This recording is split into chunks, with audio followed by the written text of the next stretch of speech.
Hey folks, it's JD here, and today we have got the Vista. This is by Dromida, and hopefully this is going to be as good as I think it is. This is a very lightweight performance drone. So somewhere in between your standard quadcopters and somewhere in between your racers, you have these guys. So I don't think it's a very broad field, but there are a couple of drones in there, and this is one of them. So let's take her up and let's have a little look and see what she can do. So, to begin with, we have to calibrate the gyros.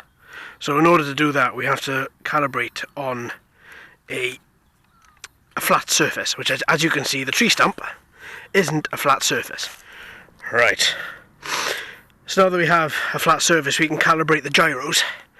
So to begin with, just plug in the battery, exactly as we've done here. Bind. There we go. So now once you've bound the transmitter to the quadcopter, you'll see the light at the back there, which will let you know that it's all bound. And then push and hold the right analog stick down into the corner, and then in a couple of seconds later do the same with the left, and you'll notice the LEDs will start to flash. So then release both, and then once all the lights are solid, the gyros have then been calibrated and we're ready to fly. So then, now that we're calibrated, we should be good to fly. So a couple of things to remember. Ground clearance, there isn't a lot. These little landing sprigs aren't going to give you a lot of ground clearance. So be careful when you land in grass. Obviously the grass then can get caught up in the blades, and then it can end up to help to burn out these motors. So what we'll probably end up doing is taking her back over to a flat surface to land her. So let's take her up and let's see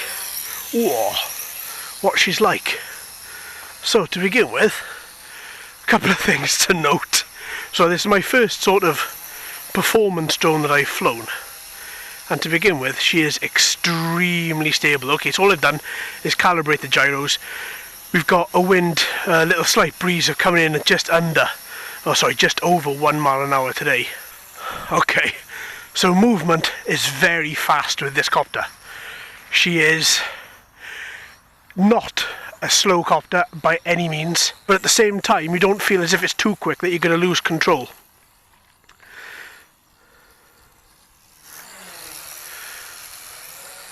I mean, look at the way that she flies forward. This does blow my mind. It's probably because she's so quick. But as you can see, she gets quite low to the ground, and then she just picks back up.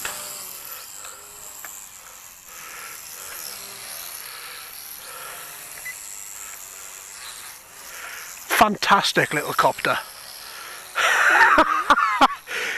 I knew this thing was fast, but I didn't know it was this quick.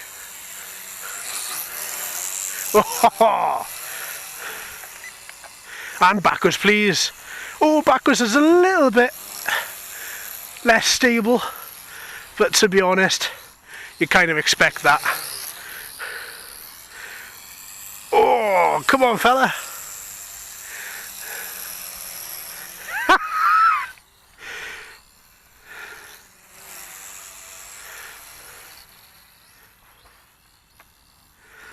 So much fun. So agile as well. So, I mean, I've never quite seen a flight path like this, if I'm honest, in so much that she gets so low and then you're able to just pick her straight back up.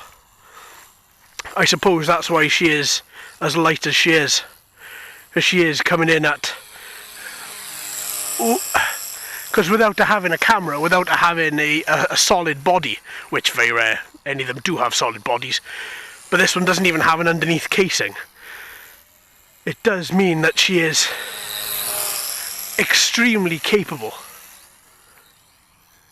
Okay, so let's bring her back to me.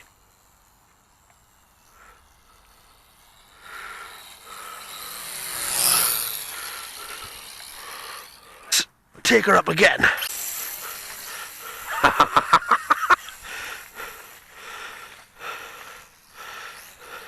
It is like as if this copter is performing ballet in the air.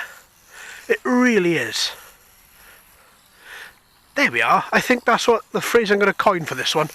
The Air Ballerina.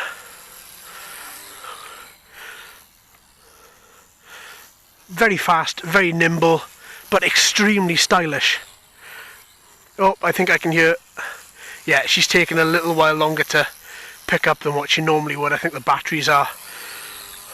Yeah, on their way out. I'm not going to take her up too high. Let's see. Ooh. Ah, absolutely fantastic.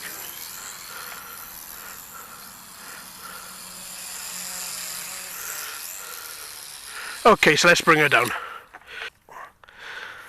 There we are, so the LEDs are flashing, so that's just a note that the battery is getting low. So what we'll do, we'll just knock her off, and then we'll go for the verdict. Wow. Okay, so where do we start? Okay, let's start at the beginning. Always the best place. So, I think if you're looking for a crossover, as I've said before a couple of times, if you're looking for a crossover between a standard quadcopter and a racing quadcopter, this performance drone's probably going to be what you're looking for. You're going to need something to go, well, I would think you're going to need something to go through the transition from normal to racing, as there is such a difference in how they handle and their speed. So I would say that this guy is most probably your best bet. On handling, very, very, very nimble, handles like a charm. One thing you will have to get used to if you're not used to it already, if you are like me, the first time flying these performance type of drones, is when you go to push forward, she nosedives, but then she will keep on nosediving to the floor until you release the forward throttle, and then she just keeps on going forward. She just blasts forward. So you may want to make sure that you've got a big enough area, a bit like this, to fly in. So, yeah, all in all, very impressed. I mean, as I say, she is so light. There's nothing. There's not even a little casing to fit over the bottom of this. So, yeah, you're going to find that she is very quick. These landing sprigs can cause a bit of an issue because they are so low to the ground with the motors. But one thing I did find is on the 3 or 4 crash landings that we had here, this quadcopter is extremely resilient. You could almost see the plastic bending and bowing as she was hitting the floor, but then you've got to pick her up, and not one thing is out of alignment.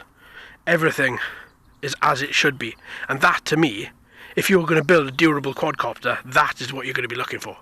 Okay, a couple of downsides. Is when I put her into expert mode, speed-wise, she was almost impossible to control. She, that forward motion I was talking about, she just kept on nosediving into the floor. So I kept her on high, which I think is the 3rd setting, not the 4th, and she just flew around and she was very happy to stay there all day. As for flips, very, very agile. She will flip, but obviously just be aware that you need to be at a certain altitude in order to do that, because once you have flipped, she will drop in altitude, so you don't want to be hitting the floor. So, gyro calibration as well. With this one, make sure when you start her off, as we did at the beginning of the video, make sure she's on a very flat surface, then calibrate the gyros as I've shown you in the video, and then once you've done that, you won't need trim, you won't need anything else. She will just fly very straight, very true. So yeah, very impressed. Very good quadcopter if you're looking for something of a which is a little bit faster than your average quadcopter, or if you're looking to get into the racing circuit, you may want to give this one a try first. So there we are, folks. Absolutely astounding. Brilliant.